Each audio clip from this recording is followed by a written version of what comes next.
Indian railway ചരിത്രപരമായ ഒരു വലിയ മാറ്റത്തിന് സാക്ഷ്യം വഹിക്കാൻ ഒരുങ്ങുകയാണ്. രാജ്യത്തെ ആദ്യ ഹൈഡ്രജൻ ഇന്ധന ട്രെയിനായ നമോ ഗ്രീൻ ട്രെയിൻ ഈ മാസം 26-ന് പരീക്ഷണ ഓട്ടം നടത്തും.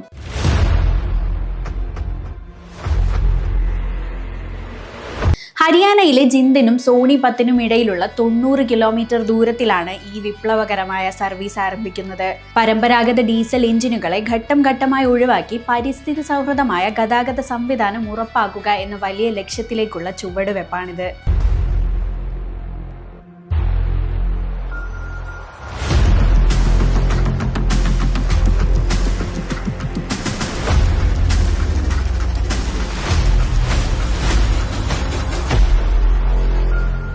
രണ്ട് ഡ്രൈവർ പവർ കാറുകളും 8 പാസഞ്ചർ കോച്ചുകളും ഉൾപ്പെടുന്നതാണ് ഈ പരീക്ഷണ ട്രെയിൻ.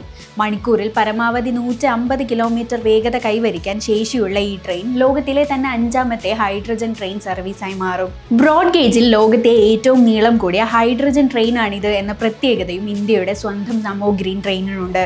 ഏകദേശം 2500 യാത്രക്കാരെ വരെ ഒരേ സമയം വഹിക്കാൻ ശേഷിയുള്ള ഈ ട്രെയിൻ ചെന്നൈയിലെ ഇന്റഗ്രൽ കോച്ച് ഫാക്ടറിയിലാണ് പൂർണ്ണമായും നിർമ്മിച്ചിരിക്കുന്നത്. അത്യാധുനികമായ ഇലക്ട്രോ കെമിക്കൽ സാങ്കേതിക വിദ്യ ഉപയോഗിച്ച് പ്രവർത്തിക്കുന്ന ഈ പരിസ്ഥിതി സൗഹൃദ ട്രെയിൻ ഇന്ത്യൻ റെയിൽവേയുടെ ഭാവി തന്നെ മാറ്റിമറിക്കുമെന്നതിൽ സംശയമില്ല.